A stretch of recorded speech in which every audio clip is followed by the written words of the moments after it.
6 at-large city council candidates to this Lanesville Community Center Forum. Really appreciate your participating, and welcome to all of you in the audience on a very windy night coming out here to listen to the candidates. So just very briefly, I'm Valerie Nelson on the board of the Community Center. I want to let you know that I sent questions over a week ago, 9 days ago or something, ahead of time to all the candidates, and I will read those one by one so that you get a sense of what they had a little bit of time to think about. And then when that time is over, I'll turn to you in the audience and raise your hand if you'd like to also ask a question for them. So that's the format for tonight. Any questions about? Or are we ready to go? All right. Thank you very much. So the first question is to introduce yourself. What is important for voters to know about your background and the strengths and passions you will bring to the City Council? It can be helpful to have a deep bench of diverse concern for and expertise on the council. So what particular needs in the community might you choose to focus on? For example, would you prioritize and lend a hand on one or two of these possibilities? Would you prioritize affordable and workforce housing, social services and human rights, climate change and coastal flooding, city infrastructure, roads, water, wastewater, environmental restoration, trees, salt, marshes, or others? And this is a way where we get to kind of know who you are and where your passions are and what you might really help the community on. So 2 minutes each, starting with Jason. Hi, thank you for coming tonight. I'm Jason Groh. I'm a current city councilor at large. I've been on for 2 terms. Previously, earlier in this century, a long time ago, I was the Ward 1 city councilor for 2 terms, where I was also on the Budget and Finance Committee as its chair. I'm currently the Planning and Development chair for the subcommittee. What's important to know about me? We moved, my wife Sarah and I, and our daughter Matilda moved here 25 years ago from San Francisco. And I bring that up because one of the things that I learned as a child growing up, living all over the country, we moved quite frequently, probably every year. I think I went to 12 schools before I graduated from high school. And not military, just dysfunctional. And I knew that I wanted stability for my kids. I wanted them to grow up in a place where they were in a neighborhood, where they knew their friends, where they grew up with their friends. And we thought that that was going to happen in San Francisco. In 2000, there was a tremendous housing crisis. The first dot-com boom, I don't know if you remember, came in, and housing for normal people became unavailable. I mean, really unavailable. 90 miles out of San Francisco, unavailable. And we ended up in Gloucester through the machinations of some friends that I went to school with. So we got to Gloucester, and I knew that I wanted this place to be someplace that my kids would live. You know, very Norman Rockwell. Wow, that's fast. Let me just get right this to it. We need stability. I come from a background as a photographer, 35 years. That comes from a background of being a journalist. So as a journalist, I am very, very interested in fact and in research and in asking the right questions and digging into the issues that affect our community. I'm a surfer, which probably is a surprise to most of you, but it means that I care very much about our environment. And boy, 2 minutes goes quick. Thank you very much, Jason. Thank you. You guys got to really go fast. Hannah, would you like to tell us about yourself? Sure. My name is Hannah Kimberly. I'd like to thank you for having us here, and thank you all for coming, and those folks who are tuning in as well. I'm a career educator, a community organizer, an advocate for women's rights, human rights, and housing. I see the role of City Council as both a responsibility and an opportunity to put those values into action. Teaching for the last few decades has taught me how to listen, bring people together, and solve problems collaboratively. These are all skills that are essential to legislating and setting policy that reflects our community's real needs. As a civic and community organizer, I built coalitions, managed budgets, and worked to ensure accountability. This is the same oversight and fiscal discipline our council must uphold. As an advocate, I fought for fairness, access, and inclusion, which are principles that guide how I would approach every issue before the council, from housing and climate resilience to economic opportunity. My experience working in the community, as well as teaching, has always been about empowering people and making systems work better for everyone, which is exactly what good local government should do. I'm focused on 3 priorities that reflect my values as well as what I've heard from you. Housing that's affordable and sustainable, an approachable government, and environmental stewardship and sustainability. Thank you. Thank you, Hannah. Sean. Good evening, everyone. My name is Sean McQueenie, and I'm an 11-year resident of Gloucester. I've lived, worked, and volunteered all over the city and look to merge that with my background as a high-volume restaurant manager, as well as my various past stints in public service before moving here. As an at-large councilor, I will do my part to be a safeguard for our vulnerable people, of which there are both many and more and more. I will work with fellow councilors if needed, or if possible, to mend the relationship between our downtown city services and our business owners and residents. Patience is running thin with many, and I will do my part to raise levels of compliance, but also respect. Empathy is our most powerful weapon in any sensitive matter, but a proactive assistance from local police must also be realized as a true reality. Every bushel has a bad apple every now and then, but as with all of us, the actions of a few cannot dictate our treatment of any populace. I will also pay due attention to housing and its affordability by leaning on the city to utilize already owned properties that may need rehabilitation as opposed to new builds, although I do plan to support appropriate building in appropriate spaces. I believe we can ease parking restrictions in denser areas of the city with the addition of multiple or rehabbing smaller parking areas as opposed to one large one. This would entice builders to risk buying larger buildings downtown and allow them to make more smaller and affordable spaces as opposed to just a couple luxury apartments within the same skeletal building space. I would prefer, however, to focus my attention as a skilled and persuasive writer to work with officials to locate and apply for grants and aid that is already available but not currently being sought. I plan to apply this same effort to my desire for the city to acknowledge tourism as an important new vein of blood in our city. We have been found, and more importantly, we are growing, and growing costs money.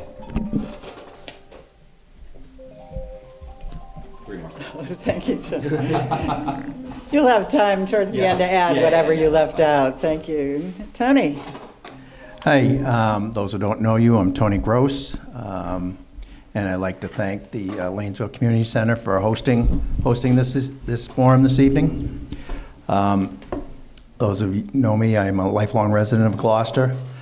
I've worked in, I have experience in many careers. I've been a fisherman, worked on the waterfront.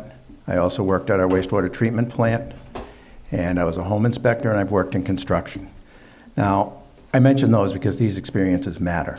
And as you put in here, we need to have a deep bench of diverse concern for an expertise on the council, and I bring that deep bench.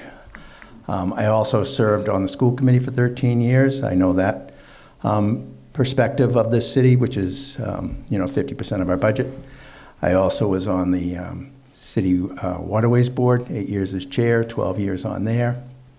I was early on in my service, I was the chairman of the state-appointed Citizens Advisory Committee for on-site wastewater treatment. You mentioned just a couple of these issues, but I'm afraid I can't single out any of them. I think that they are all connected. Whether it be housing, infrastructure, environment, climate resiliency, every single one of them is closely knitted together, and we need to address them all simultaneously. And so you need to be able to multitask, and you also need to have experience to guide you through that. That's where my practical experience comes in, to have balanced and informed decisions in anything we make, and I represent the entire city. I don't have an agenda of my own. My agenda is to further this city to be healthy and a great place to live, and we need to protect some of our character, and we also need to know that we have to move into the future. Thank you. Thank you, Tony. Patty? Hi, thank you. Is this on? Yes. I'm Patty Ann Page, a 50-year resident of Gloucester and a long-term contributor to the community. To touch on some of my background, I served on the board of Enduring Gloucester, a literary blog with the renowned Peter Anastas. I serve on the board of the Gloucester Fishermen's Wives Association. I have represented the seafood industry working with the city's seafood marketing program, Gloucester Fresh, collaborating with Economic Development Director Sal DiStefano. Through many international seafood shows, we've hosted international seafood buyers, educating them on wild Gloucester seafood, networking them to market sources, which contributes to economic development. The 2025 Harbor Plan is the third plan I've participated in. I've contributed ad hoc to the Fisheries Commission and Pesticide Reduction Committee. I work with the Downtown Neighborhood Association, a neighborhood group creating a broad sense of community. I seek to invite, inform, and involve the public into the process on issues important to them: service, advocacy, and communication. As founder and director of the high school sailing team, my community focus would be public access to the waterfront. Providing boating opportunities for families to participate in sailing and rowing is a community activity. I know my hope is to be appointed as a city council liaison to the Waterways Board or the Fisheries Commission. I would continue my advocacy in the downtown neighborhood through the Downtown Neighborhood Association. Environmental justice neighborhoods rarely have a community voice. Through this work, we strive to create community with purpose. Thank you. Thank you, Patty. Barnaby? Hi, I'm Barnaby Prendergast. I obviously have a strange accent. I come from the UK. I grew up in London. I've been in America for just over 20 years, and I've been in Gloucester for just under 20 years. I studied law. I worked for the International Planned Parenthood Federation before I moved here, where I was pretty much in charge of IT globally. I was also chairman of the union there. Since I came to Gloucester, I had a daughter, Lola. She's now 18 and off at university. While I've been here, I've done various bits of volunteering. I am on the Gloucester Clean City Commission. I am an advocate with Housing for All Gloucester. Housing is one of my big interests. It was a problem in London. It was a problem in Charlestown, which is where we first lived when we came to the US, and it's become more and more of a problem here. And that's the lack of housing and the expense of housing, obviously, not the most other issues are secondary to that. I spend a lot of time outdoors. I do carpentry and odd jobs is how I make my living currently. I was a commercial fisherman, albeit on the back of the boat. I was a sternman on a lobster boat for 2 years. So I have a working knowledge of the waterfront, even if as a junior deckhand. But it's a hard and very fun and rewarding industry, which is, like lots of things, very bound up in regulations that aren't always constructive to growth and progress. And as far as issues, I would echo what Tony said, really. The issues posed in the question are all relevant, all important, and all need addressing. We have to, at the same time, be very pragmatic about what we can do. Thank you very much for that. It's a delight to hear about a great diversity in background and interests, and we appreciate that.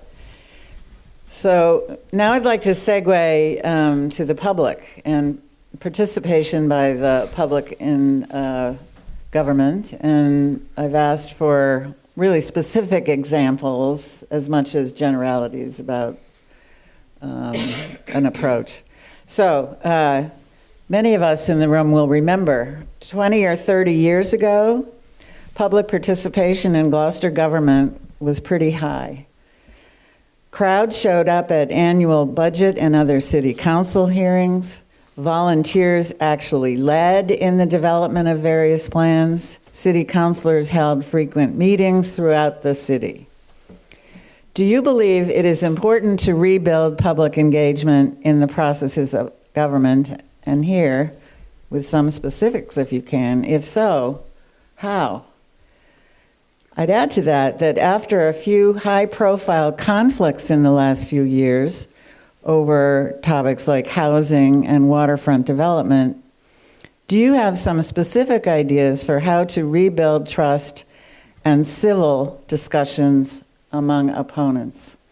How can you help as a city councilor deal with the worsening polarization that in one incident added on to another has developed? And please try to be as specific as you can as to how you would help deal with public participation. Hannah, why don't you start? Sure.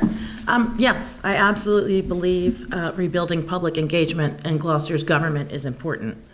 When people feel heard, they're more likely to participate, and when they participate, government works better. That said, many residents feel overwhelmed between work and family obligations and the constant noise of national politics. It's easy to see or to feel that local government is either too complex or that one person's voice won't make a difference. But we've seen recent examples that prove otherwise. Our new comprehensive plan was an excellent model of inclusive community engagement. The City Council and the Planning Department worked hard to reach residents where they are, hosting meetings in a box in all 5 wards and encouraging local organizations to hold their own sessions. And sometimes the city government can't do it all. The Yes for Gloucester campaign was a great example of collaboration across the community. Organizers worked closely with city councilors, civic organizations, and local leaders to share accurate information about the MBTA Communities Act and what it meant for Gloucester. That kind of partnership-based outreach helps counter misinformation and encourages open, respectful conversations about complex issues like housing and waterfront development. So as a city councilor, my goal would be to continue getting the facts out to our community in clear, approachable ways. I would also keep building connections through committees and civic groups because that is where real engagement happens. Thank you. Sean. Gloucester is a casual yet professional town, and it needs casual yet professional leadership. If we as residents feel we aren't being represented, we will see a divide form. Bad news, imagery, inappropriate behavior, and scandals have riddled our city departments with little other than Facebook to turn to. For too long, our city has been at odds over so many various things that you can't draw a distinct line down the middle, but something more resembling of the original game of Snake. I believe I can use my leadership style and my professional position outside of the council to collaborate with the public on a regular basis. In my 11 years of bartending, I have seen many of Gloucester's residents at its highest points and at its lowest points, in celebration and sorrow. And I do believe that my ability to communicate with people on that level will strengthen my position as a city councilor. Like negativity, positivity is a powerful wave to ride. We as a legislature must pave the road with integrity as the leaders of our community. We must be empathetic, patient, and temperate.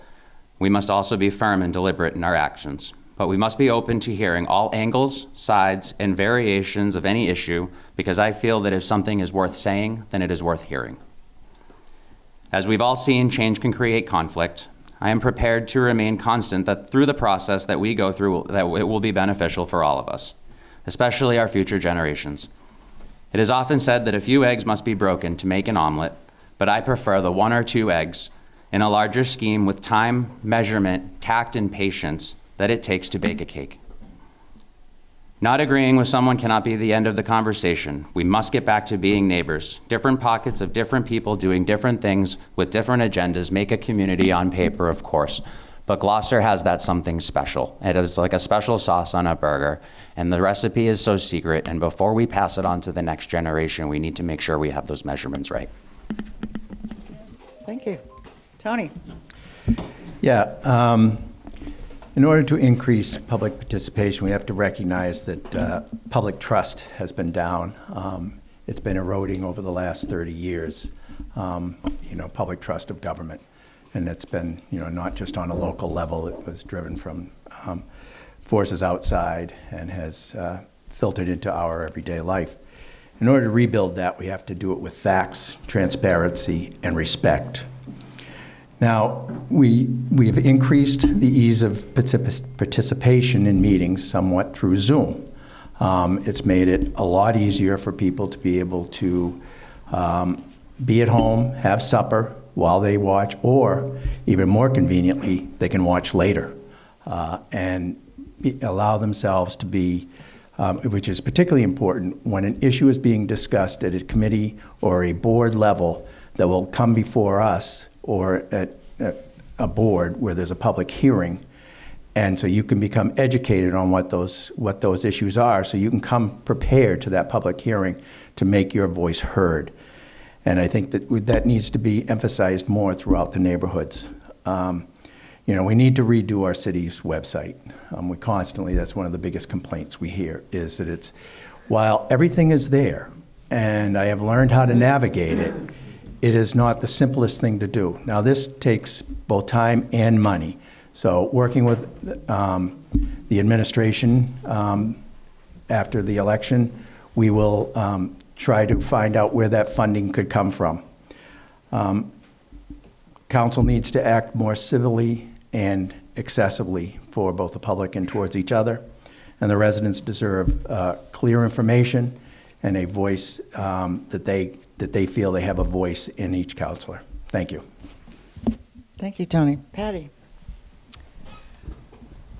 I would invite, inform, and involve the public on matters important to them. I would amend the process and bring the public in on the front end of the issues to participate and provide input. Public hearings held at the culmination of a long-worked initiative is akin to kabuki theater. Public input comes too late to significantly influence outcomes. To parachute in at the last minute is to no avail. There needs to be public resources allocated to support civic engagement. Currently, there's no location available to host simple ward meetings in the downtown area.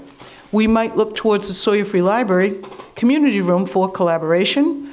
I believe the city should set aside funds to cover rental compensations for our public buildings, which could be utilized for more civic engagement and more public use, particularly City Hall.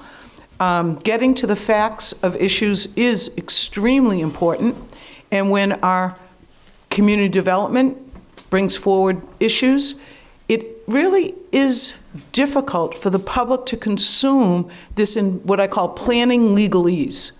Citizens had to become citizen planners and really consume all the zoning that came forward. It was complex, it was confusing, and it changed over time. And when new information came out, it wasn't a matter of being misinformed, it was a matter of adjusting with new information. So I do think there is a lot of room for improvement, and I would be very willing to communicate and spend that time with the public. Thank you. Thank you, Patty. Barnaby? So the question, do you believe it's important to rebuild public engagement and in the process of government? I think unequivocally the answer to that has to be I do, very strongly. As a councillor, my plan is to make myself available and have an office hour and actually sit down and have a place in it. I haven't decided where or anything like that, obviously, because that would be presumptuous, but actually make myself physically available for people to come in and sit down and talk to me about their issues. In terms of the divisions in the city, it's very obvious that there are people who pit groups against each other, and some of that is really quite unpleasant. And it's, obviously as an outsider, I've been a target of some of those things, and there's an unpleasant current of division that doesn't need to exist. As a city, we're going to be successful if we pull together in the same direction for the same successes. which can benefit everyone. They don't have to just be, oh, well, people who have just arrived can only have new housing, or people who have only been living here forever can have new housing. Neither of those positions are tenable or sensible. So building trust, it's very difficult for people to get to grips with the processes. There's no doubt about that. They're complicated. They're complicated for a reason. A lot of the things that exist to stop things like corruption and backroom deals and so on. But it's difficult to get to terms with how all of that happens. I think we should consider doing things like how it's made videos for a 3-minute explanation of what zoning is, similar things to that, to really help people understand how government works and re-engage them in it. All right, thank you very much. All different answers. I appreciate your response. So we're going to talk now about housing. Oh, I'm sorry, because I pretty much was going to say everything they said, so yeah. I apologize. That's okay. Go That's ahead, all right. Jason. So I'm used to being overlooked. I would very much agree with pretty much everything I've heard here tonight. I will add a couple things. When I was on the council earlier as a Ward 1 councilor, you could not get the packet or the agenda online, period. And it's one of the things I immediately advocated for, because I felt people needed to be able to access the same information the city councilors were looking at. Previously, we'd get a giant 2-inch thick packet of papers that we'd have to go through. But it was my efforts, I think, in that first couple of councils, getting that information onto our website. And as imperfect as it is, there is a tremendous wealth of information there. It is sometimes difficult to navigate, but you have access to more information, I think, than anybody has ever had in terms of Gloucester politics and Gloucester, what's happening in Gloucester.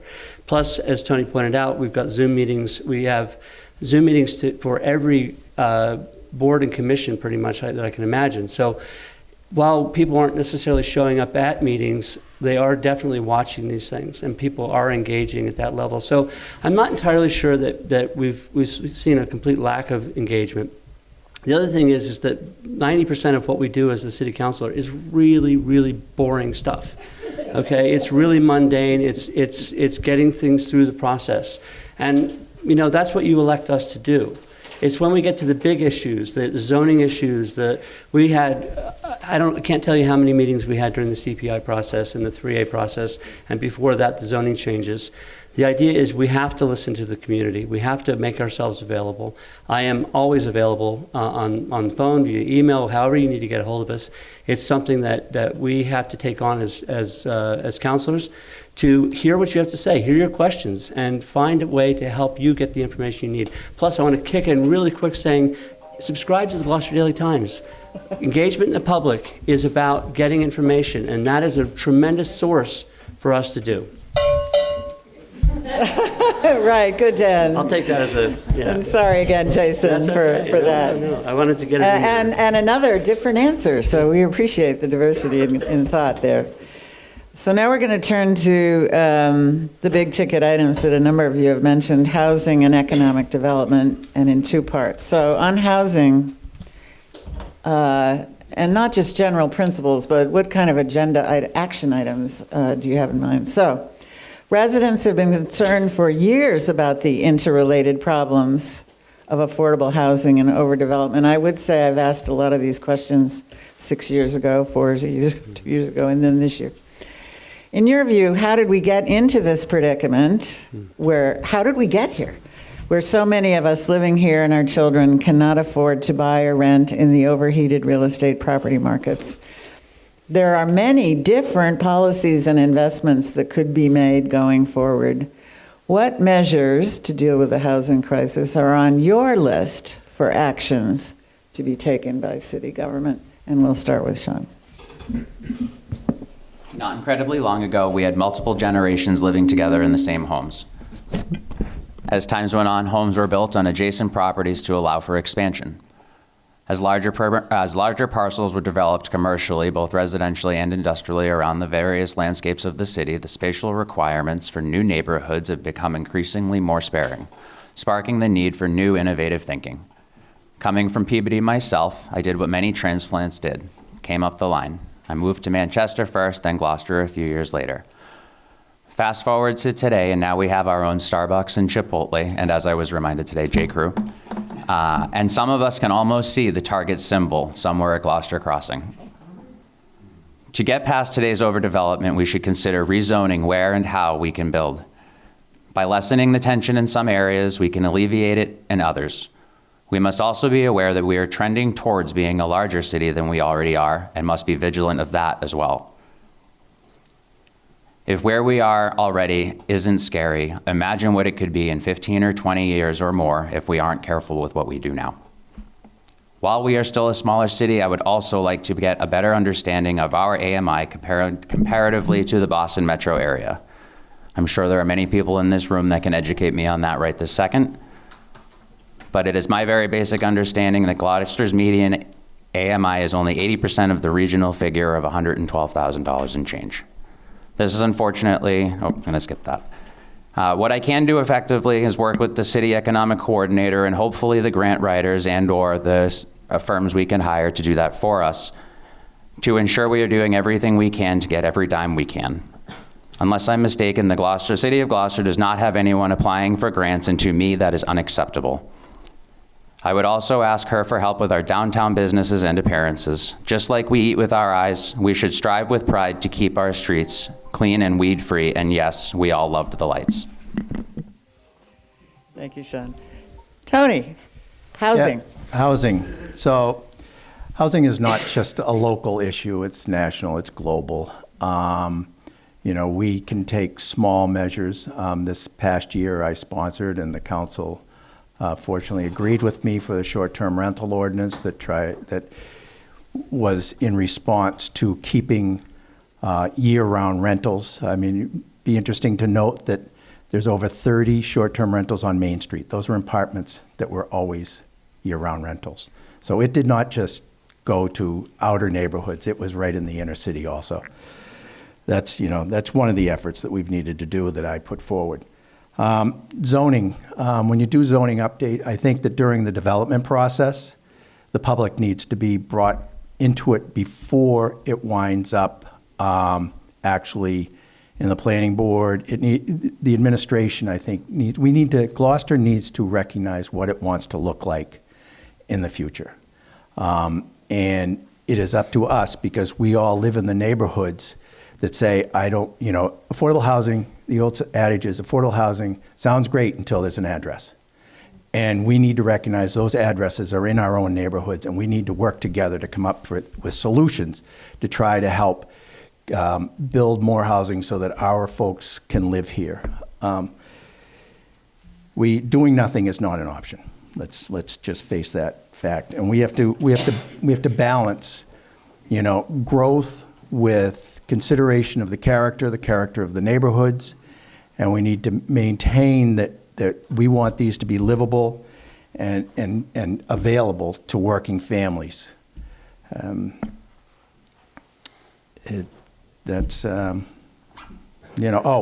Talked about the AMI. I met with HUD, the federal administrator for the local region of HUD, and they refused to discuss changing the Gloucester AMI, but I made the effort to meet with them and discuss that. Thank you, Tony. Patty. The economy has changed dramatically. What one income could afford some years ago is now unattainable on two solid incomes. A $100,000 down payment is more than a year's salary. A number of speakers have noted it is common that homeowners cannot afford to purchase the homes they currently live in. Living in a desirable area like Gloucester translates into the real estate mantra of location, location, location. Destination marketing has been successful, but discovery comes at a cost as added pressures to the housing market. I would look towards public-private partnerships to build housing, both rental units and units for ownership. There is, of course, a place in the market for mandated affordable units. However, low-cost projects which could be deed restricted to rent or sell for less than current market rates and regional AMI standards could be dedicated to Gloucester families and should be exempt from regional affordability units. I look towards examples like the condos in Rocky Neck or Alpa Road. These units, the Alpa Road units, as models going forward. Think about Asbury Park in Hamilton if you know it. It's a very quaint, small, village-type development of single-family and some duplex homes, and really works in those neighborhoods. This evening, the Planning Board is holding a public hearing on inclusionary ordinance. This change will reduce the number of units from 6 or more to 4 or more units, which will now require affordable units. We saw affordable units were required at 8. Many developers built 7.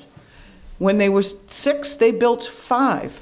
Will reducing the affordable units to include 4 be a disincentive for developers to build? Thank you. All right. Thank you, Patty. Barnaby. Okay, so housing has been one of my things for a few years. We have made lots and lots of plans over the decades. We've looked at how much more housing we need. We have always said we need more affordable housing. We've come out with plans. And then when it's actually come down to changing zoning to enable those things to happen, we say no. We make it really difficult. And we've done that for decades. And so why is it the way it is now? It's because we've underproduced for a long time. That has left a lot of people in a position where they're stuck in a large home that they can't afford to move out of because there is no small home for them to move into. All of the lower value, lower cost homes that were on the market after we'd had several years of very low interest rates, they are all now expensive homes too. So we have the production issue, and we have to own that and say, yes, we do have to do something about production. It's not the only solution to the housing crisis, and it's not going to make anyone happy about overdevelopment. I mean, and these are regional issues. Gloucester suffers it particularly acutely because we actually had a lower value housing market than some of our neighbours. You know, the individual homes cost less. So now that they've come up to the same values as as people can get mortgages on, basically, we're out of affordable housing, the natural affordable housing that we used to have. The comprehensive plan talks a lot about housing production and things that we could be doing, using the available resources that we have in the city, using land that is not currently being used for anything at all. And what the council can do most of all is to facilitate private and charitable organisations to come in and build. Okay. There is Jason. so much to talk about on this. We've touched on a number of issues here. I'm going to try to get through it. Again, I want to get back to the fact that I left San Francisco because I couldn't afford a home for my family. I'm now living in a house that I can't afford. My children, 3 of them, adults, cannot afford to live in Gloucester, period. And they're all college educated. They all graduated from Gloucester schools with honors. We've cut out an entire sector of our children in our community from here. Issues that we need to look at. 30 years ago or so, we put in some protectionist zoning. We oversized building lot sizes. We need to re-examine whether or not those are most appropriate. We need to re-examine whether setbacks are most appropriate. During the 3A discussion, we talked about the fact that houses had to be on a 5,000 square foot lot, and yet the majority of homes in central Gloucester are on 3,500 square foot lots. It made no sense whatsoever. So we need to do some serious tuning on that. I want to seriously look at 40R zones where we can talk about mixed use, residential, small retail units, possibly, the reimagining Railroad Avenue plan from 2014 is just as relevant today as it was in 2014. So that's a 40R. The zoning amendments that the planning board came up with several years ago were all directly from the housing production plan. So as Barnaby says, we do all this work to plan, to think about ways to change things for the better. And then when it comes right down to it, we bottle up. We don't do it. We back off and we worry about whether or not we're going to offend people. The fact of the matter is we need to make housing affordability a primary issue. That means every single neighborhood in the city has to bear some responsibility for that. And we can. We can do that, and it will not change your quality of life. Thank you, Jason. Hannah. Gloucester's housing challenges did not happen overnight. For years, our zoning and housing policies favored single-family homes, while construction costs and demand for coastal living have continued to rise. At the same time, wages have not kept up. The result is that Gloucester simply doesn't have enough housing options to meet the range of incomes of people who work here, raise families here, or already live here, but are struggling to keep up with mortgages or rent. I know this personally. My husband and I both work full-time. We have good jobs, but we rent here in Gloucester because we cannot afford to buy here. We qualify for a mortgage, just not for the prices of homes that are currently on the market. And like so many others, we're at the mercy of a landlord who continues to raise our rent. A couple summers ago, she came to visit Gloucester because she lives in Europe and said, I'm gonna need to raise the rent by $600 a month. And that's market rate. So when I talk about housing affordability, I'm not speaking from theory, I'm living it. So I believe in electing someone who understands that firsthand really matters. We've also treated affordable housing and overdevelopment as if they're opposites, when in fact, thoughtful, well-planned development can help us protect community character while keeping Gloucester livable for the people who are already here. So as a city councilor, I would support zoning updates that allow mixed-use development and better utilize commercial spaces with housing units so people at different life stages and income levels can find a place to live. I'd also make sure that we're using our Affordable Housing Trust and Community Preservation Acts funds strategically to support nonprofit and mixed income housing that serves local needs. Thank you all.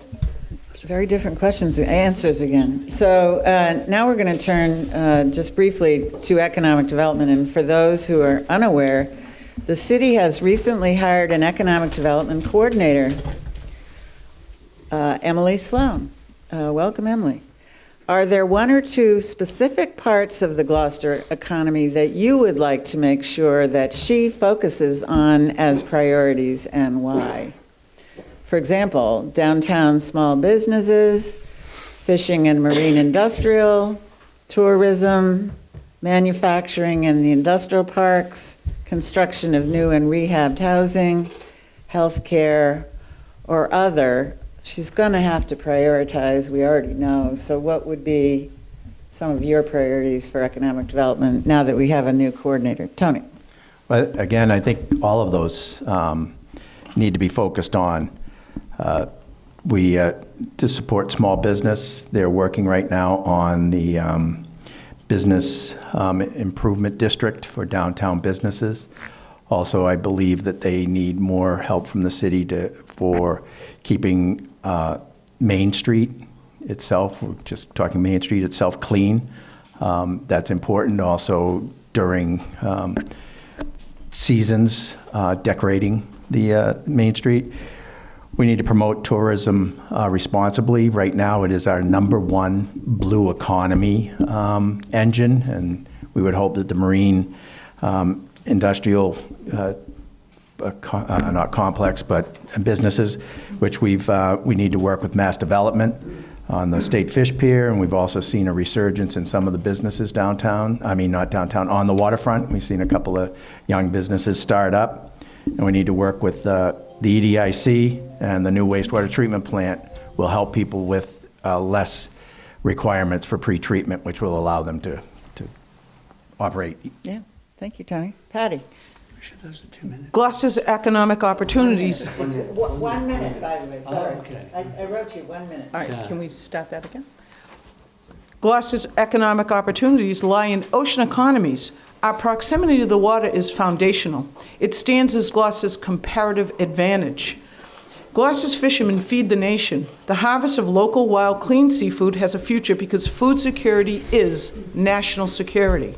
Investments in restructuring fleets by modernizing vessels and shoreside facilities for ease and efficiencies is warranted. Providing training and gap transfer subsidy programs to enable the younger generations To invest in fishing businesses is critical for its succession. The trades are collapsing under a lack of skilled labor. There should be solid investments made in local vocational schools and infrastructure. A marine mechanic division should be an easy fit in Gloucester. I assure you, if students could rebuild motors and test them at the high school ramp, there would be interest. Warren Waugh's recent contribution to the high school auto shop is a shining example of what can be done. Philanthropy is one method to be explored and encouraged. Thank you, Patty. 1 minute, Barnaby. Thanks. A whole minute. Just on Emily, specifically healthcare, she's a great athlete, and I've run with her for quite a while with Team Gloucester. She's quite a runner. So I'm sure there will be developments there, no doubt. But the downtown small businesses, fishing and marine, all of these things are interconnected. Tourism has actually been a mainstay of Gloucester for a very long time. We used to have hotels in a hotel in Magnolia that could host 3,000 guests overnight. And so building on the strengths that we have, obviously the blue economy, the marine economy, we also have some very smart people around town who are chomping at the bit to become marine industry innovators, to test new boat projects, new shapes of hull, people who want to pressure the federal government to alter the way they regulate fishing, which I think would be a very good thing. Thank you, Barnaby. A lot in 1 minute. And you, Jason. Take an auctioneering class here. Yes, indeed.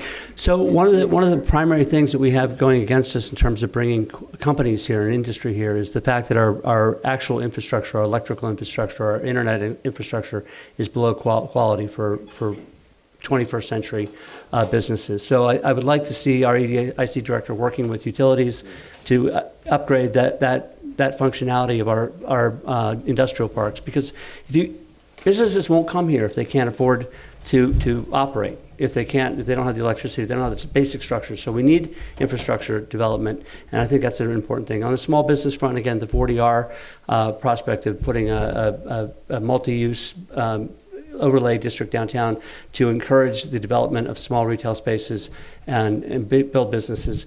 Plus, we have to be able to have workers who live here. People can't afford to live here making $15 an hour.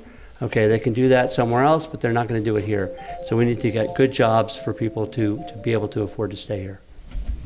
Hannah. I've just scratched half my answer out. We need stronger support for our small, locally owned businesses, which are essential to our identity as a vibrant, walkable downtown. We need continued investment in our working waterfront and marine industries. Fishing, marine research, and blue tech innovation can coexist and create good, sustainable jobs, as they do in other Massachusetts coastal cities. We also need economic development and housing that need to work hand in hand. Jobs don't mean much if the people who work here can't afford to live here. When we link those priorities, Gloucester's economy stays strong and inclusive. Thank you. Sean. I'm personally hoping to work with her on rehab projects throughout the city. I visited Central Grammar recently and was blown away just solely by the history depicted on the walls of the lobby. I could feel the Gloucester pride in the halls. I would love to see future projects reflect similar thoughtful historical homage to prior times and historical events, as well as strengthening our housing community across the board. I'm also going to go back to my tourism thing from before. We must assess the level of funding for Discover Gloucester, which is just about $50,000 a year, and focus our funding on the year-round tourism, attainable goals for the city, and catch up on the ever-evolving tourism trends that power so many of our seasonal and year-round businesses. This is not to insinuate support for the overflow of short-term rentals in any way, though acknowledging them as a part of it is inevitable.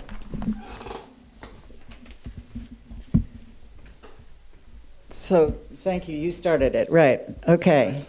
We started. We're okay. We're okay. All right. Thank you. Thank you for helping. This is all hands on deck. This question is the last substantive one I sent you, and is possibly the most significant one as we go into the coming years, including with the City Council and the Mayor's office and the public. And that has to do with city spending. So let me read what I wrote to you. A lot of demands for city capital projects have been arising recently. We know them. Work on private roads, new water lines, another consolidated elementary school, Plum Cove and Beeman, building a new or rehabbed fire station, and more. The gorilla in the room is a potential $200 to $300 million bill for upgrading, which would include the interest payments, for upgrading the wastewater treatment plant to secondary treatment standards. Added to the infrastructure burden is our unfunded pension system debt of approximately $150 million. And as our state representative and senator are both predicting, we are very likely, if not certain, to see losses in federal and state funding, both for capital projects and for operational expenses. So given all that of fiscal strain on the city, what are your ideas for how we can manage our way through these escalating and competing demands on our tax base and on our water and sewer rates? And how would you propose the public in setting priorities and not just improving one project at a time on a piecemeal basis? So start with you, Patty. The Capital Improvements Advisory Board could be utilized to coordinate with department heads and on the city and school side on long-term planning and emergency needs to set priorities of projects. Where will the money come from? The only revenue source of a municipality is the tax base. Grant funding subsidizes a specific project. The principal of the wastewater treatment plant is estimated to be $200 million. The payback with interest would be more than $300 million over the life of that loan. Excuse me. The city has filed an engineering design extension until 2028. This will result in a short delay of the financial impact. However, delays will likely increase costs. The wastewater treatment plant services a population of less than 50,000. In the scope of state and federal funding, this is a low priority. It is unlikely Gloucester will receive significant amounts of grant funding. The public needs to have some data-driven financial projections on these costs. I don't know who might be responsible for that, but I think it's time that we start laying out some real-life scenarios. Are there going to be assessments to Essex and Rockport for their portions? That's a fair question. Ultimately, this looks to be a crushing financial blow across the tax base, with higher property assessments, higher real estate taxes, and more water and sewer costs, pricing out the lower and middle income base, furthering Gloucester into a bedroom community status. I am not sure what the fiscal answer will be. Thank you, Patty. Barnaby. Okay, so the comprehensive plan comes into this again. This is addressed to some extent in that document. A lot of time and effort went into producing things looking forward at long-term planning. The financial manual, I've forgotten its exact name, but there has recently been released a financial manual for how city finances are to be projected and looked at for the future. So yeah, we have some coordination, lack of information perhaps, but I think that really is the administration's job, and they, as far as I can tell, are doing it and doing it quite competently currently. It's just the usual thing of getting the information out to people. Yes, the numbers are huge and quite scary. I mean, we know what the 30 million that we spent on East Vet School cost us per year on our tax bills. We know what the increase, the sewerage improvements cost us on our tax bills, so we can make an educated guess at what that $200 million is going to hit us at on an average basis. We are very close to our budget limits. There is not a lot of slack in terms of reallocating funds. We are running at capacity really in terms of what our staff do. So it's difficult to see how, personally, I find it difficult to see how we're going to get through this without putting it to the vote, to the whole city. You won't find many people talking about that as an option because we have not been successful in the past. But at some stage, we might have to say to people, look, we need a step increase in our taxes because we're not making enough. We haven't had enough new growth to cover a lot of these expenses. And that's where we are. Well, thank you for that, Barnaby. Jason? I'm going to continue the sunshine here. The fact of the matter is that 95% of our budget, city budget, is already calculated into contracts and services and debt service. We have very, very little latitude in our budget process. So there's not a lot of slack to play with. The fact that we've got these projects that come up, like the wastewater treatment plant, is that Gloucester loves to play kick the can. We have a tremendous history of ignoring the responsibility of getting projects done, waiting for another day, waiting for another generation, and we have inherited this from the generation before us. So we are constantly catching up, and every time we delay the projects, it costs more. So we need to buckle down, and we need to take responsibility for what we need to get done. And Barnaby's absolutely right. This is going to come at the expense of rate increases, and it should come at some point at the expense possibly of a Prop 2.5 override or a debt exclusion override, because there's no other way to pay for this. I mean, everybody wants to keep the services the same, but nobody wants to pay for the increased cost of those services. And I would be willing to listen to anybody who can tell me how we're going to pay for a $200 million project that is very likely to lose federal funding and by extension state funding without raising what we have to pay for it. Okay, it cannot happen. All right, someone has to pay those bills, and it's going to be us, because Patty Ann is right. We don't measure up on the blip of importance when it looks at national rates of infrastructure improvements. We need to get everything we can, but at the end of the day, it's going to come down to us, and it's going to come down to us stopping the process of ignoring our responsibility to get things done. Thank you. Hannah? I recognize that Gloucester faces serious financial pressures. We have aging infrastructure already. You've been talking for ages. We have aging infrastructure, competing capital needs, and limited resources. I'm not on the city council, but I understand that these issues demand careful planning, transparency, and honest communication with residents about what Jason was talking about, what the city can and cannot afford. I believe the best first step is to look at the full picture rather than treating projects one at a time. Gloucester needs a clear, prioritized critical plan that lays out what's essential for public health and safety, like water, sewer, and wastewater treatment, and the wastewater treatment plant, and what can be phased over time. We need to pair that with realistic funding strategies, including seeking whatever funding might be, whatever grants might be possible. I would rely on the expertise of our finance department and the new economic development coordinator. But I'd also make sure that the public had a seat at the table. That means open discussions, accessible information, and community workshops where residents can weigh in on priorities before projects are approved. I see this as a shared responsibility. Maintaining infrastructure that protects our environment and public health while keeping taxes and rates manageable.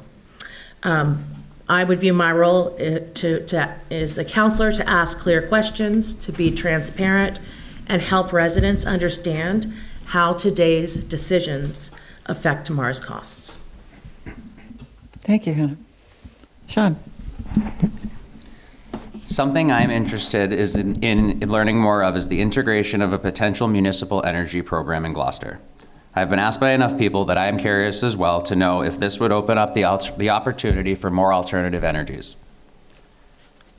i.e. on our schools and larger buildings downtown. Assuming it would incentivize more people to add and rely on green energy, a municipal electric and potentially solar, why not, Energy department would provide more reliable jobs for members of the community while generating clean energy for the city. I would also caution our developers to be wary while designing our new facilities of going for too much tech or too much flash.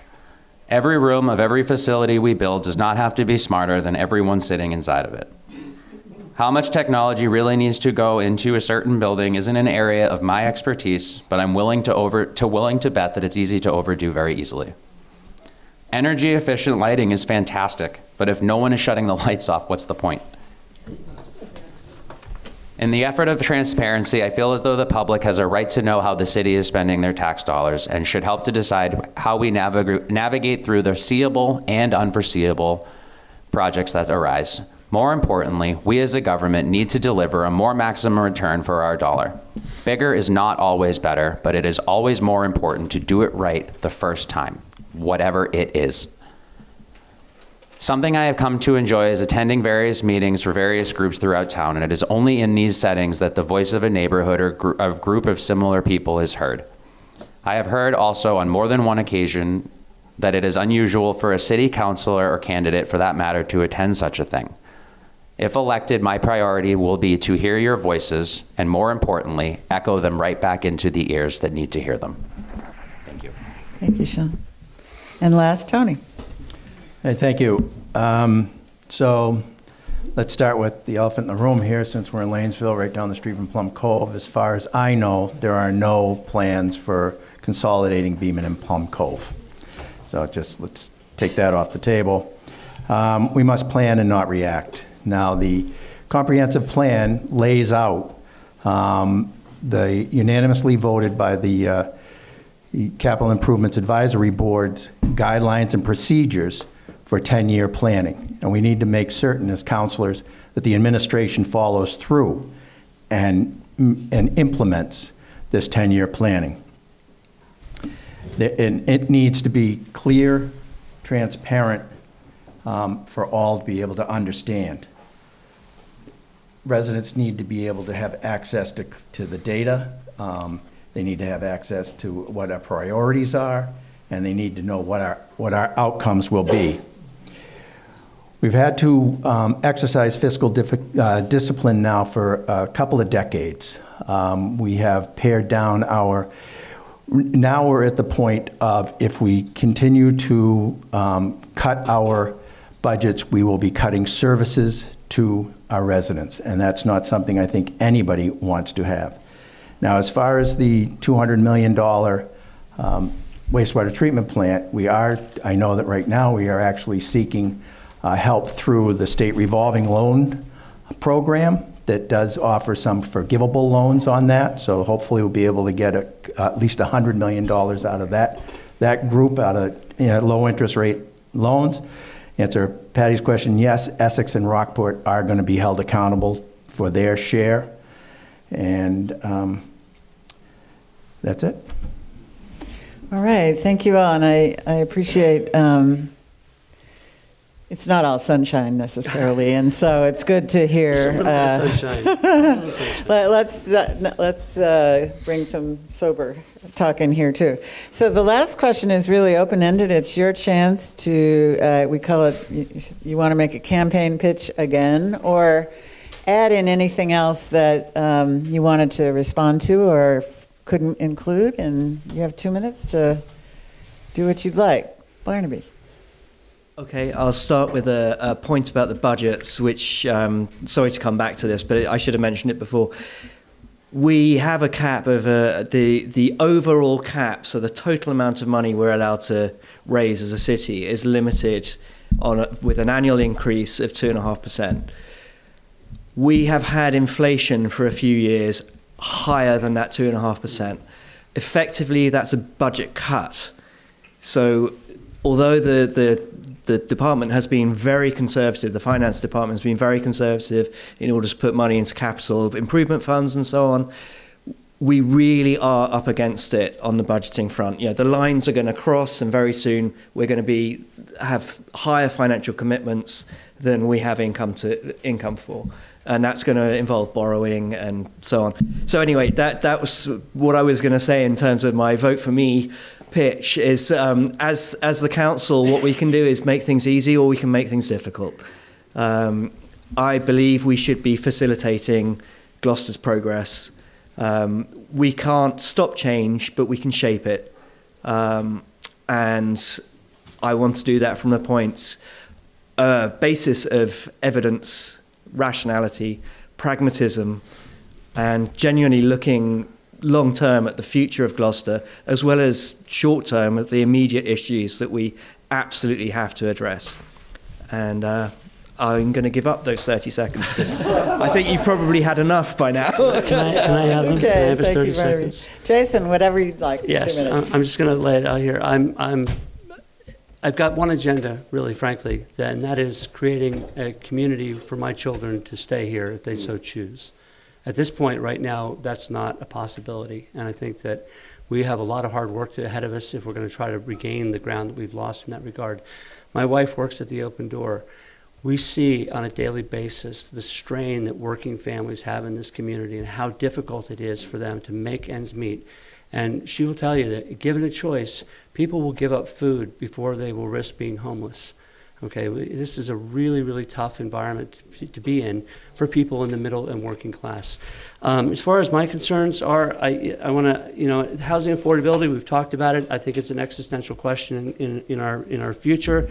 If we don't begin to address it and find a way to make housing more affordable, all is going to be lost. Excellence in education, obviously, I demand that.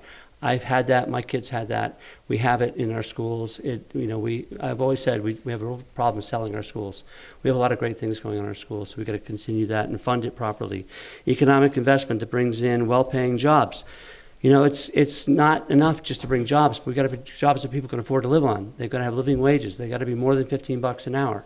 They've got to be jobs that they allows them to stay in their community. Infrastructure improvements I mentioned earlier.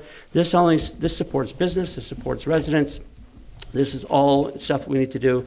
We need to act locally on the global climate scale. Absolutely need to do everything we can in terms of that front. And then we need to, this is something I really want to get, we need to respect, encourage, value, and celebrate the diversity of our community. That is what Gloucester is built on. And it needs to remain. That is a fundamental core value, I think, in this community. And I urge you all to embrace that. Thank you. Thank you, Jason. Hannah. All right, I'm rolling with a pitch. I believe that when we listen, collaborate, and plan with both compassion and data, we can build a Gloucester that works for everyone.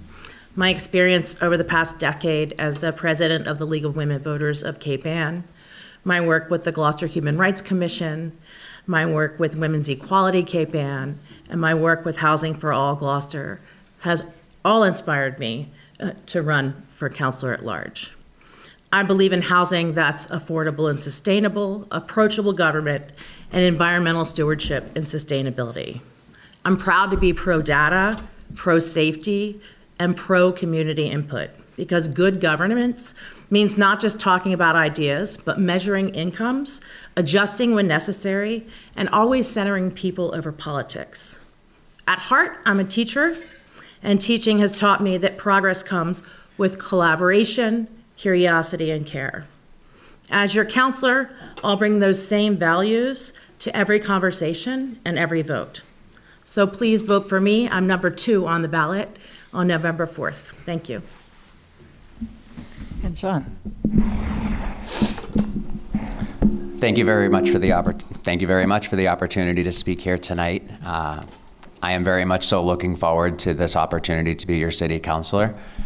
In my 11 years here as just a bartender, I've gotten to know many, many, many people here in this room, as well as their children, grandchildren, grandparents, et cetera, et cetera. I've worked with a lot of you and a lot of them as well. I've been their mentor, their manager. I've been side by side with them. Anyone that's ever worked with me will tell you that I have no problem getting in the trenches and getting dirty. My blue collar and my rolled up sleeves are both very much so on purpose.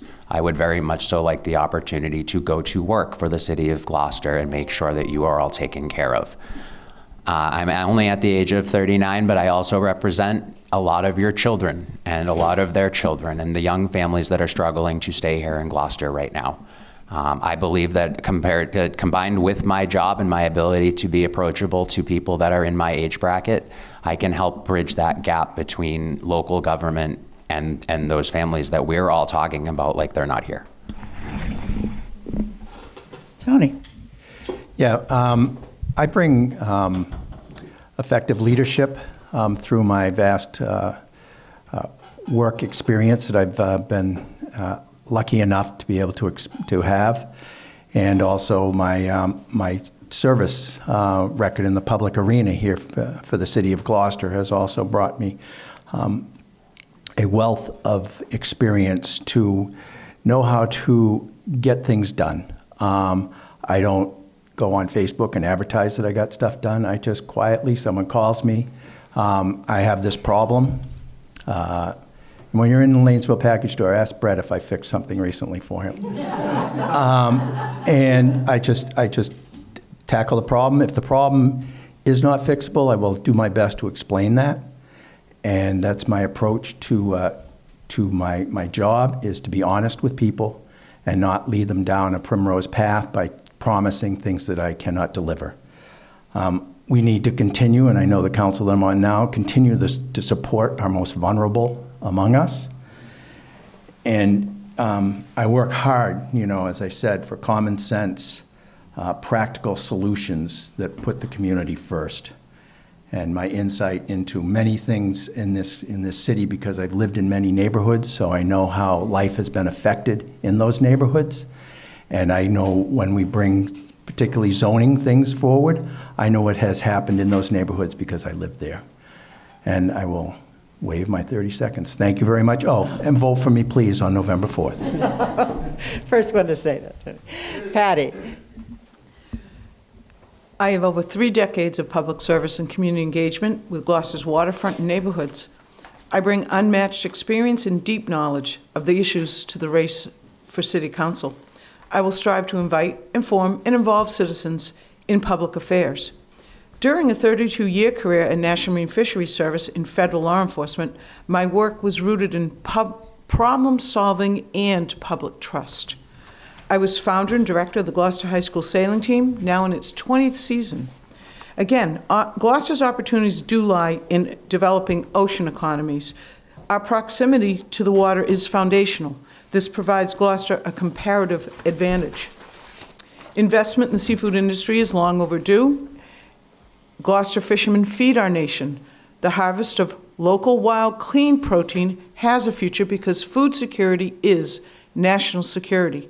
We all deserve to eat healthy fish harvested by American fishermen. Providing training and subsidies for the next generation of fishermen will help sustain the industry. We need to prioritize investments in our local vocational training opportunities. The life science sector includes research conducted by UMass at the Hodgkins Cove Lab down the street, GMGI, both of which contribute to ocean research and provide educational training. Our strong cultural base attracts many visitors. Our labor force that supports those industries could benefit from infrastructure support, such as housing, transportation, and social services. These initiatives will strengthen economies, families, and our community, which in turn helps support families in attaining local housing. I will research city issues, share information with the public, encourage community involvement in the decision-making processes. Thank you for listening. You do have the power to make your voice heard on November 4th. I'm at the bottom of the ballot. Start from the bottom. Please move up. So I will turn to the audience for your questions. I hope you've been writing them down. But I would personally just like to say how much the community center and I appreciate you're all coming here. I heard so much heartfelt commitment from all of you about why you're running, and I think we should acknowledge that, that you are committed to making a difference here in the community. And I also heard so many good ideas, different ones from you, I'd almost like to hope that as counselors, you'll have a chance to share and build on all the respective thinking and insights that that I heard tonight.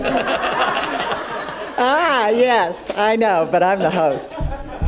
So before I turn to the audience, could we please give a round of applause to all these candidates?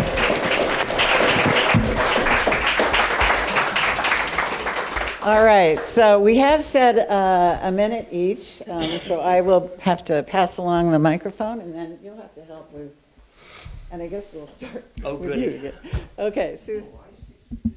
Great. First of all, I think Gloucester's awfully lucky to have 6 great candidates who are so thoughtful and well prepared. Thank you all for being here. I've got just one factual question, and then I have a question I'd like you all to answer if you can. The factual question is, forgive my ignorance, but I don't know what AMI is. Area median income. Say it again? Area median income. Thank you. Good. So the question I have is, a number of you have talked about the importance of getting out in front with public input on these important issues. And I know how hard it is to get people's attention. It takes a long time to get people's attention, and sometimes the moment when they notice something is going on is when things are already well down the road.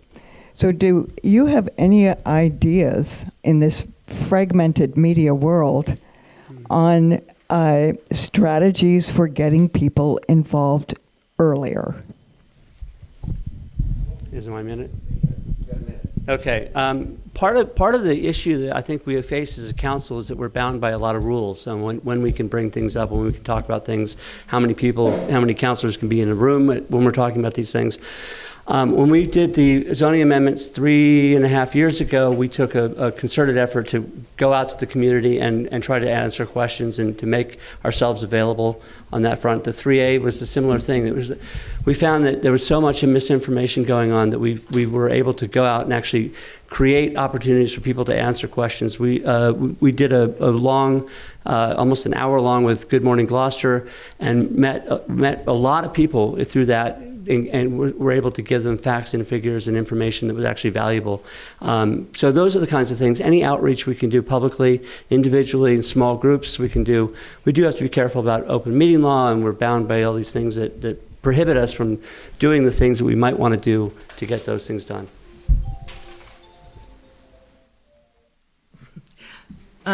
Yes, I agree with Jason. I was going to mention your Good Morning Gloucester stint. Also, Val, who has joined us in the back, held plenty of meetings for constituents to come and talk to her. Every time I've called Tony, he answers the phone still.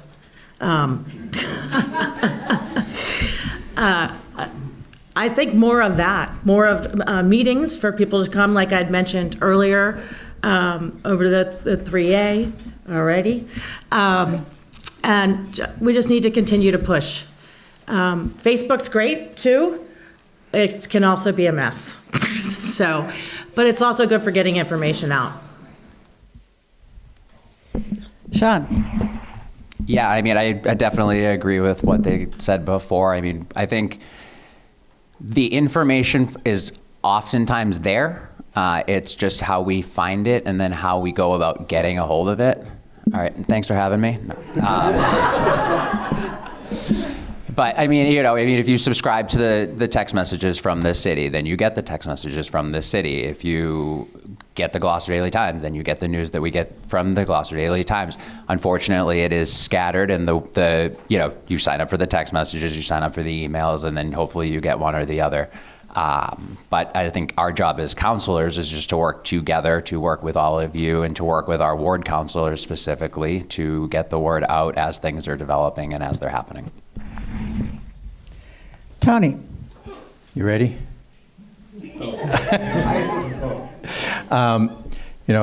It's been talked about on, what our limitations are, but also during the zoning,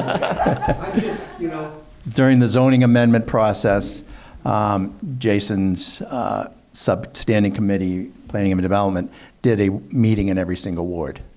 They were well attended, and a lot of information was given out there.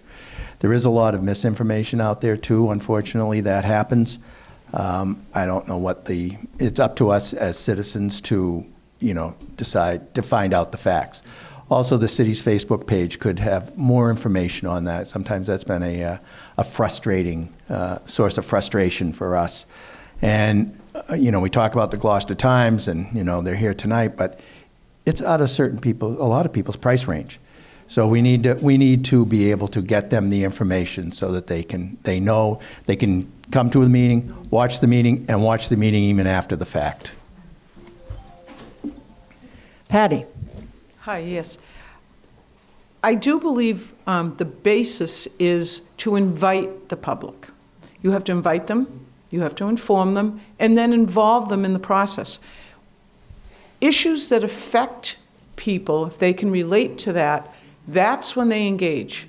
If they don't feel like it doesn't affect them, they're really not engaged, and for whatever reason, and I do understand that.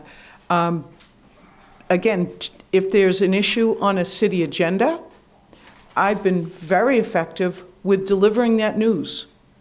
And if it affects people and they want to talk about it, we've held meetings and we've actually brought action forward. I do think in the formal process of the city council, these issues the public needs to be front-ended. It needs to come forward. I do understand open meeting law a bit. I do believe that councils can get together, but they don't deliberate, and that's the difference. So they can hold the meetings without deliberation. Thank you, Patty. Barnaby? So early involvement and improving engagement, one of the big challenges that there, just on a practical level, is there is so much stuff. There are so many meetings, things take so long. How to streamline that or publish it? It's very true. The city website, and I'm a tech guy. I was in tech for the first 20 years of my career. The city website is difficult. The indexing is weird. You have to get familiar with it to find the information that you're looking for. It's also, as Tony has mentioned, it's an expensive thing to change. I have to admit, other than being more open than we already are to people coming forward and listening to what they're saying and what their concerns are, it's difficult to see a radical shift in engagement because the information has to be sought by people rather than, we can't push it onto them all the time. They'll get fatigued. Okay, thank you. Another question. Have they answered everything on your minds? All right. Good evening, and thank you everyone for coming and for showing your enthusiasm and real, genuine interest in our city government. You all were very compelling, and I mean that sincerely. But what I am also concerned about, and we've discussed somewhat the openness of city government and front-ending some of the issues that are particularly complex. But I have to say that it also begins with the body of the city council. Doesn't necessarily always present itself as positive and open. There is a lot of tension at times, and I think at times some citizens who have made a short presentation, you have a feeling, whether it comes through specifically or not, that they are being shut down. There is body language that's visible in the room, on Zoom and so forth. So it's not so much a question, but a comment that I think as a body, that's something that you could work on to make our engagement, our civil engagement, much more active. And I thank you. Let's take that as a question, what your thoughts are on the relationship with the public and what you might do to improve. Am I starting? Sure. I don't think there's any room for that. There's not any room for that in my classroom. There's not any room for that in my household. And there's certainly shouldn't be any room for body language or shutting anyone down at City Council. It's not acceptable. We need to work together. We need to work collaboratively, and we need to be open to you.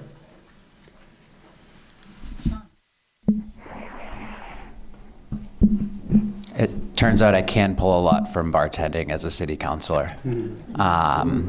The absolute beginning of my career started at the Cheesecake Factory in 2007, and there was a lot of corporate training. What to do, what not to do, how to approach certain situations, how to handle and react to certain situations. All of that has prepared me to do what I do today in smaller places like Lobsterland, which is where I am now. We close November 23rd. But I also think that, you, just like you eat with your eyes, like I said before, I mean, you go into any restaurant and if the staff is unhappy, you're not gonna have a good time. And that correlates, excuse me, that correlates directly to how you view us while we're sitting up here or while we're sitting on whatever stage in whatever seat. And to mimic that is unacceptable behavior. Tony? I don't know if you remember just a short hour ago, but I made the statement that the council must model civility and accessibility. So I think that that's the short answer. Thanks. Patty? I do agree. It's been difficult in the public square for quite some time in Gloucester. We've had very divisive issues. That's been unfortunate. I think front-ending some of this, finding common ground first, then finding the differences might help us have a better base to build on, rather than the argumentative types of conditions we found ourselves in. I'll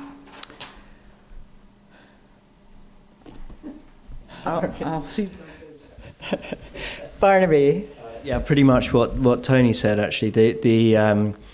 I was having a chat at the Magtoberfest last weekend with a guy, I think his name was Chris Cook, and it turned out that he was a commanding officer of one of my neighbours.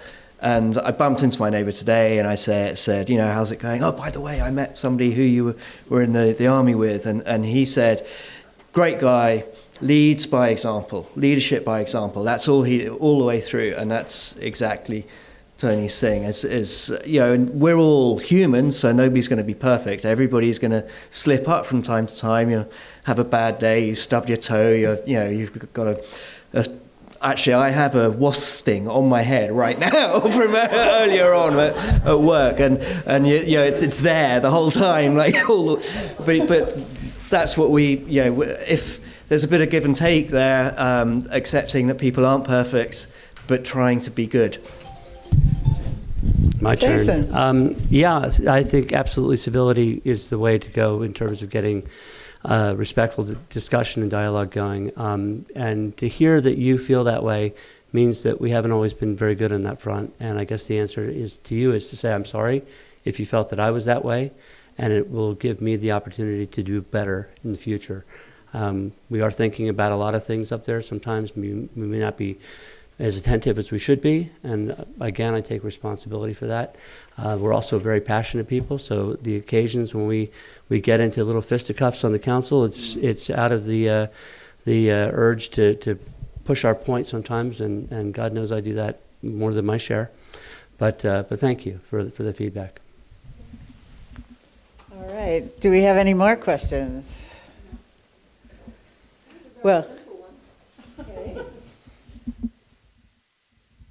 Hi, I'm curious as to all this new housing that we're talking about that we need, and we do need it. And some of you on the council already know that I've often communicated with you, sending you emails and whatnot about my concern about this, because I feel it should be affordable and nothing at this point, because how much new housing have we created, and it's far exceeds the number of affordable housing. I don't know if there is a way to control that, but to me, I don't see any other way around it other than to say affordable or nothing at this point, because people who want to create tourism jobs, those tourism jobs are going to pay what? They're going to pay nothing. So why are we so interested in supporting tourism? We should be interested in supporting businesses that will pay decent wages. Tourism does not. Tourism is very destructive to communities. It only benefits the people who own those businesses. So I don't see that as a way to go, personally. And all these people, the housing that we're wanting to create, how many more people can the island hold? I don't know how many of you drive in and out of town in that rotary. We have one rotary and a cut bridge. How much more of a population can this island really support? Logically speaking, I don't know how we can do it. And if you want to have more tourism, the only way I can see of inviting it is to have a ferry. We don't need tourists with more cars. Well, that's a pretty substantive question for you, all wrapped up. Yeah. Pass on that one, huh? Actually, we'll start with supporter of tourism. These are the It's an easy one to wrap up the night. So for starters, we can almost synonymously take the word affordable housing and move it to attainable housing now. Affordable and attainable, I think, we're talking about people that work all over our town, people that have 2 and 3 jobs. Specifically speaking from my own experience, I work with single mothers, with blended families, who have been generations of families in town here. And they don't have a place to go buy their own home. And if we opened up some of that area so that they could expand and enjoy themselves, I don't think that's unfair.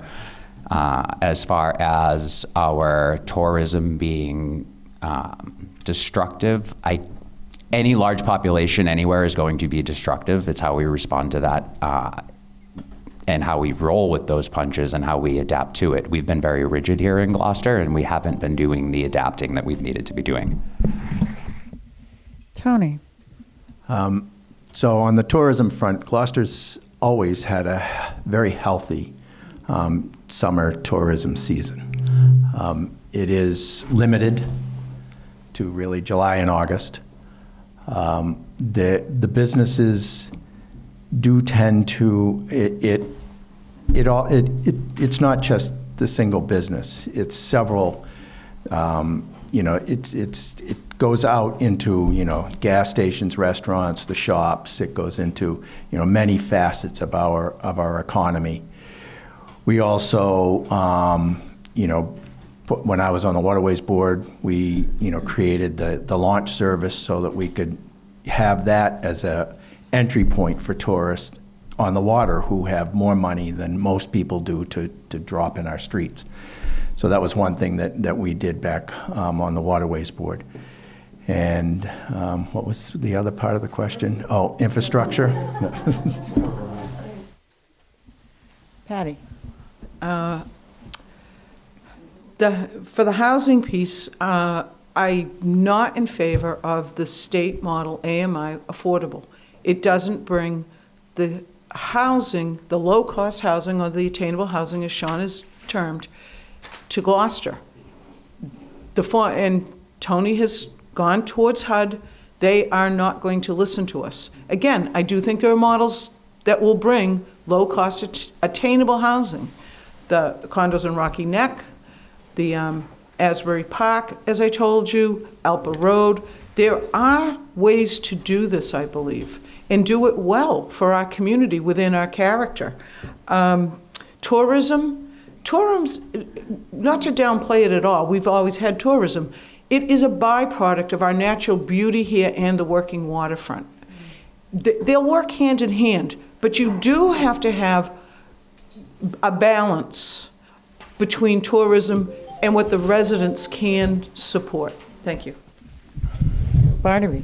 On the tourism front, Gloucester should have multiple economic streams to produce revenue. You don't put all your eggs in one basket.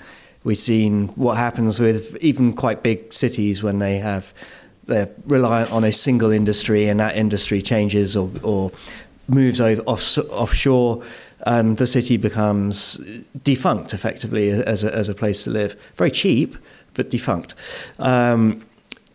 So the thing about restricting new construction to only affordable housing is quite expensive to build. Housing is expensive to build. Harbour Light Homes reckon on around about $500,000 per housing unit. So that's a 2-bedroom, 3-bedroom housing unit in an apartment block. It might be slightly more efficient for private construction than that, but essentially it's expensive to build, so hard to make. Yeah, Jason. I'll agree with Barnaby on the front. If you say that you're only going to allow affordable housing to be built, yay, who's going to do it? Because at the end of the day, you can't a private developer cannot make that money back in a reasonable period of time. They're just not going to build. What we need to do is disincentivize single-family housing. Maybe figure out ways to encourage bonuses for multifamily construction on what would normally have been a single-family house. So you allow more lot size to be used, and develop smaller houses, maybe a little bit more densely developed. On the tourism front, but I don't think you're going to get actually, I want to quickly talk about the Gloucester Avenue project that sort of died on the vine, which is using public land along with private partners like Harbour Light to develop affordable housing, 100% affordable housing, something I think we should pursue much more aggressively. Tourism, and Barnaby's absolutely right. You can have a mix of everything. We're not going to get rid of tourism in Gloucester, and nor should we. But no, I'm not saying you are. But we need to develop other streams of income for the community. You're absolutely right. Hannah. I echo Barnaby and Jason. I don't know what more there is to say, but I agree with them both. I'm to vote number 3 on the ballot. All right, Hannah. All right, another question. I'd like to just I'd like to return to the point you raised about what is the optimal population density for Gloucester. Optimal population density. Or capacity, yeah, Tony. Good question. I don't have the answer, I'm afraid. We're blessed with, with the exception of droughts, we're blessed with a fair amount of water supply. The wastewater treatment plant will be able to handle more capacity with the secondary treatment built into it. It's not at capacity as of yet, and I think mainly our biggest limiting factor is how old we are and the narrowness of our streets. That's one of our major limiting factors, and there's no fix for that. We're not going to, go through an urban renewal and take people's yards and pave the streets. We just don't have that kind of financial ability.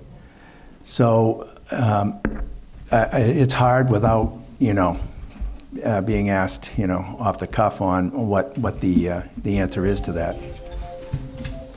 Patty.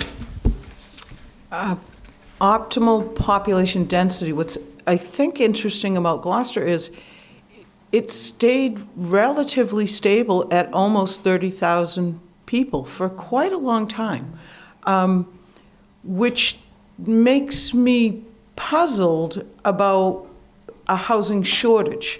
Again, I'm not sure the units aren't there. I think the pricing and the economy is the biggest limiting factor.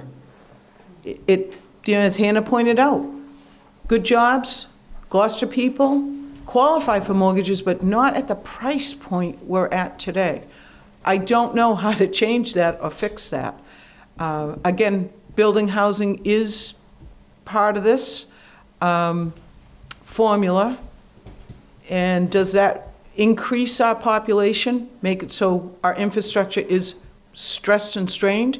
I do know the water and sewer downtown is a very complex and difficult problem.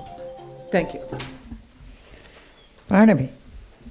So every municipality in the state has boundaries and limits on how the places are structured. So although we are an island and we have a bit more coastline than a lot of our neighbours who have lots of coastline, so in terms of picking a number to say this is how many people there should be here, this is what we... The truth is that there's no actual number because it's a matter of personal preference, of community preference, as well as physical limitations. In terms of narrow streets, I agree, but I would certainly prefer to see more sidewalks on the narrow streets and fewer cars, frankly. I don't know how realistic that is, but I think we need to decide whether the downtown area is going to be lots of people and few cars, or just cars and few people, and that somewhere along that continuum is an answer. But there you go. So, Jason. Just for fun today, I spent some time on the census page, which is what I do for fun. In 1900, Gloucester's population was about 26,000. It's about a little over 30,000. And as has been pointed out, our population has stayed relatively stable. What has changed is the size of our households. Our average household now is only 2.2 people per household, whereas it used to be families of 5, 6, 7, 8, 9, 10. And when we talk about the lack of units, and this is where I'll disagree with you, if you previously had 50,000 or 30,000 people in a certain number of houses, and then you've had the size of those households or quartered the size of those households, you've lost, you don't have enough houses, okay? And then you also have people who are staying in houses far too long because they can't afford to downsize and get out of the house. So you have a lot of single people living in houses. And finally, we have about 1,500 houses that are residential that are not utilized as households. So that's 1,500 summer homes, rental unit or vacation rentals that are not being used for year-round rentals, as Tony pointed out. Hannah. I thought there's a specific number that we're supposed to know. 17.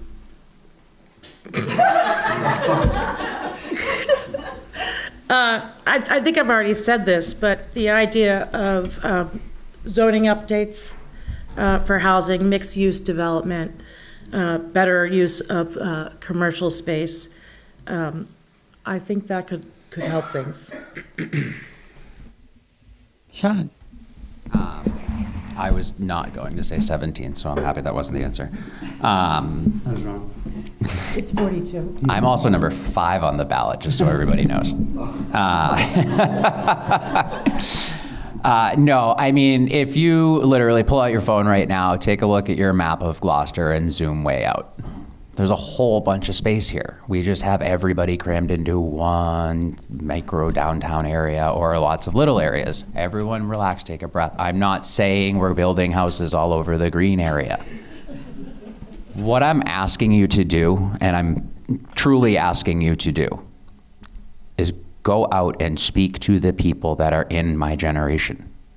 Ask them their opinions. Ask them what they would like to see done with those spaces. Everyone's so worried about how we're leaving Gloucester and we need to keep it the same, but nobody's thinking about how we're building it for the people that are gonna inherit it from us. These are important thoughts, and the dialogue needs to start at home. All right, thank you. Do we have another question? We've gotten some tough ones. Thank you for that. Yeah, keep them coming. Keep them coming, I just heard, right. A lot of positive things, and then here the challenge. Anyone else? Sure. All right. Maybe this has already been answered over and over. How are we going to increase engagement by people my age? I am 38. Most people my age are overworked. If they have young families, they are way too busy with their children. There just isn't enough time in the day to get involved in community issues. And yes, we do understand that these issues are super important, but we just don't have the energy and the time to deal with that. So I realize that you're going to get the word out there by Facebook and Gloucester Times and Good Morning Gloucester, but what are you actually going to do to involve the young generation in the city's future? right, does that start with Patty then? Yeah. That is a good question, Sarah. I'll turn inward for this a bit. At 38 years old, I was not engaged at all. I was busy in employment and with family. It wasn't anything on my radar. How do you reach younger people? What I would do is younger and older folks, actually, I'd like to more poll, how do they really get their news? And what are they in need of for information? I don't know those things. I really don't. But I think it's something to explore and something to work on. I'm sure some of the younger generation is involved. I've touched them through this campaign now, but very quickly. Thank you. Barnaby. Oh, what to say? It is a good question. What I would like to see is more of what was done on the Human Rights Commission, where they opened up the commission so that there were 2 high schoolers who are allowed to sit on the commission as non-voting members. It's a very small step in the right direction. When I was at Planned Parenthood, the governing body of a multi-billion-dollar charity had to have youth representation on its board of governance. So you got all these people who sit in the UN and a couple of students. And that kind of model, I think, is really positive. It's very difficult to square the circle of I'm just too busy to be involved in these things. It's really hard. I was lucky. I was a stay-at-home parent, so I got to spend more time than most people get to spend on long, complex, involved issues. So, Jason, My your turn. thoughts? To paraphrase President Obama, don't boo, vote. The important thing is to get out and vote. Get your friends, get your neighbors, the people that are in your social circle, to get out and vote. We are woeful in our voting in the city, okay, in our country in general, but I worry about what we're doing. We did some information seeking on terms of who was voting, and people in the 18 to 39 range are woefully, almost criminally underrepresented when it comes to actual voting. So that's the first step. Then find an issue. Find an issue that is important to you and stick with it. Education was what got me into running for city council in the first place, because I was concerned where my kids were going to go to school and the future they had there. That broadened into other issues, but it also puts you into touch with people who have similar concerns with you. And when you build that kind of momentum, you can actually be a force for change. Hannah.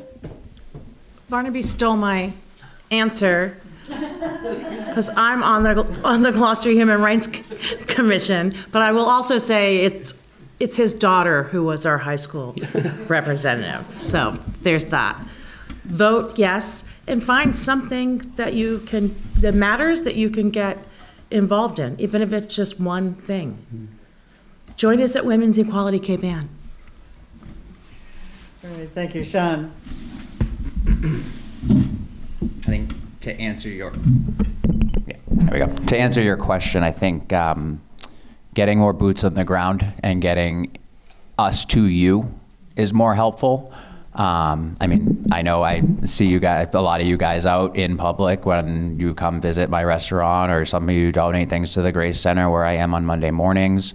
Like Jason said, if you can find the time to pick a passion, it is incredible how quickly the community world opens up as soon as you plug yourself into something like that. I'm firsthand, at 38, I wasn't planning for running for city council, but at 39, I'm ready to rip into it, and we're doing it. Public interaction, the more we can talk to each other, the more we can get a healthy conversation going without, getting upset, getting hurt, and going and pigeoning in the other side of the room. That's all important. But yeah, let us come to you. And, if that's volunteering at different things for schools or different things, like I'll be at Stage Fort Saturday afternoon. Anybody wants to come down and hang out at the obstacle course, come on in. And last, Tony. Yeah, I too, I was still working when I got involved. I worked at the wastewater plant, and we were in somewhat of a crisis here for our sewer treatment in our unsewered areas, and that's when I got involved with I applied with the state to become involved in the on-site wastewater treatment. And from there, I was a stay-at-home dad after that, and was PTO president at the schools. Those are little things that you can get in, but again, you have to have the time. I mean, that is the real commodity that people are so starved of. I think that we need to assist the administration in outreach to young people for our boards and commissions. And our boards and commissions need to all meet in the evening. You know, morning meetings, afternoon meetings, they just do not work. And I think that's something I plan to tackle soon, is that we mandate that all meetings be in the evening, or after 5 p.m. at least. All right, thank you. Any last question? The midnight hour is about to strike anyway. Well, I do have to say that, you know, this is being recorded. Thank you, 1623. Yeah. And a final repetition, I found so much of great interest. I intend to listen to it and write it all down, and hope that many of your ideas and your concerns are reflected in the next 2 years as we go forward together as a city. So thank you again.